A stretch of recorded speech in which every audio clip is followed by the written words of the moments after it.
guys, welcome to my channel. I'm Sarah and thank you so much for tuning in again today. So today, from the title, I think you already know what we're going to talk about. It's those things that I didn't know, no one told me that would happen after giving birth. So I've got my points here, and sorry if I'm looking down because I'm just going to look at them and read it out to you. So the first one, this actually came completely off guard to me. I know all of you must be thinking like, Sarah, what do you expect? You just gave birth. But what I thought, I didn't know that the baby would have to wake up every 2 hours and you'll have to feed, and you're going to be so sleep deprived. And so this came out as a shock to me, and had to go through a lot emotionally because of this. That was something that I really that was something that took a lot of time for me to get used to, which again leads me to the second point, which is hormones. Hormones go crazy after you give birth because your hormones, I think, are at the peak when you're pregnant. So after you give birth, they just come collapsing down back to how they were before you were pregnant. So that takes a toll on your body. You go through a lot emotionally. First of all, you are in pain. Either whether you had a normal delivery or a C-section, you are in a lot of pain. Secondly, there is breastfeeding, which is really difficult at the beginning and of course a lot rewarding later. But the first few days, and in fact the first few months, I suppose, of breastfeeding is very difficult because the baby is trying to latch, and when it doesn't know how to latch. Oh, by the way, it's still snowing in Canada, so I think winter just never leaves Canada. So you're gonna see a lot of changes in the sunlight. So please bear with me for that. So because of the hormones and it's trying to regulate itself, and so it's just really bad. Is how much I was going to relate to other mommies. Until before I became a mom, people would tell me, you would know this or you would understand this once you become a mom. So once I became a mom, I understood how difficult it was for other mommies when they would explain this to me, or when they would say that they're going through this, or they are feeling this today, they're feeling low, and I could relate to them so much because that was exactly what I went through at the beginning few months of your delivery. Then next, how much I was going to lose privacy. Forget going to the bathroom alone after you have a child. Forget taking those long, warm, 20-minute showers that you used to enjoy before a baby. You're going to be in supersonic mode. And I need supersonic because few days, there were days when Elijah was a newborn. I don't even remember if I took a shower that day. At the end of the day, I would end up thinking, did I even take a shower today? Like when did that even happen, Because you are so scared to leave the baby alone. Of course, I was so grateful to have help. My parents-in-law and my mom was here, and of course Derek took off from work for I think a week and a half, so he was also there. But still, like when you're leaving your baby, you do have someone looking after, but you're still not in that that phase of life where you just want to relax and take a shower.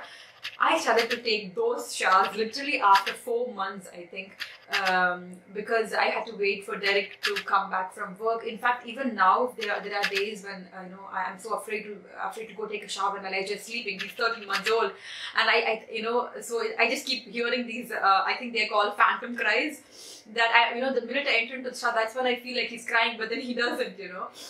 So I'm just so scared to leave him alone. So I end up waiting for Derek to come back from work, and then he takes care of Elijah, and that's the time I try to soak up as much as I can and take a good shower.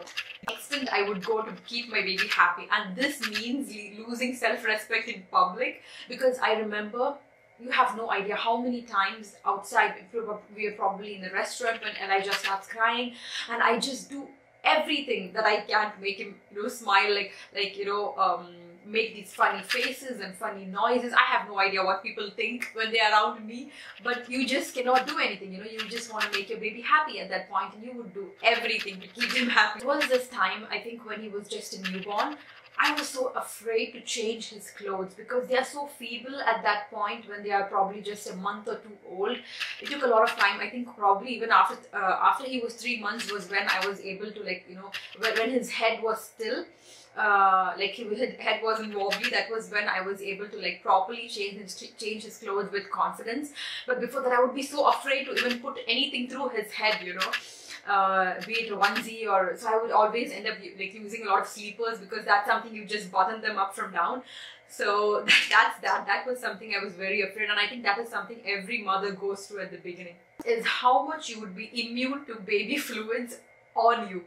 Be it baby pee or poop, or if it's the beginning days, you're gonna have a lot of, like, you know, throw up on you, and like these things. Before I was pregnant, I would have probably felt, you know, a little icky to have a baby poop on me or something. But once you give birth, you just forget about everything. You're probably, you know, there were days when probably the end of the day is when I figure out I have so much of baby throw up on my shirt, and I just don't care, because at the beginning stages you just don't care about anything. You know, you just want to take care of your baby and, you know, make sure your baby's fed and it's sleeping well and it doesn't have a tummy ache, and everything else is just bizarre. You know, you just don't care about anything else. How much I was gonna take pictures of Elijah when he was born. My phone would go full. I would have only images of him sleeping or him playing. I just want to document every little thing. Even now, every time he probably does a new milestone, I just want to take, like, so many videos to keep it as a memory.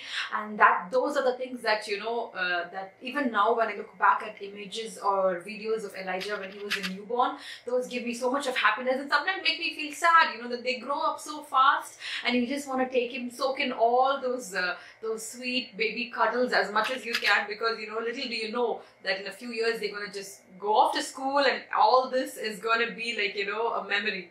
So at the end, of course it's going to be difficult, because motherhood itself is difficult. You're going to have difficulty at every stage of life, be it a newborn, or when they're a toddler, or when they're at school, when they're at college. You're going to just have a lot of troubles and a lot of difficulties. But at the end of the day, the smile that they give you, you know, when they're happy, when they're a newborn and their tummy is full and they give you that beautiful smile, that's all that you need. And I'm just so grateful to the Lord for gifting me this beautiful miracle that I get to hold every day and cuddle every day, and, you know, the beautiful smile that He gives me when I just go, you know, go to another room and come back and see Him, and I know that, you know, that time He's missed me, you know. So those little things are what, you know, keeps me going every day, and so much of that fills me up with so much of positivity and gives me so much of hope that, you know, that I'll be able to take care of, you know, anything that life throws at you. And of course, like, you know, I have my husband who's so supportive, and, you know, especially during the first few months and throughout Elijah's first year, Derek was very supportive to me, and everything works out. You know, though whatever you're going through now, you probably are, you know, a new mommy, and you're just going through so much of, you know, you're going through so much emotionally. Just trust and believe that everything is going to be fine one day, and, you know, everything is going to be peaceful, and everything is going to be clean, and you're just going to miss these days, you know, really. Like, so just try and cherish these moments. It's my friends, thank you so much for watching this video. I hope you were able to at least relate to a few of these. If you did, then do comment below, and subscribe to my channel, and like this video if you did like it. Thank you so much for watching, and I will catch you up soon in a new video. Thank you so much. Bye bye.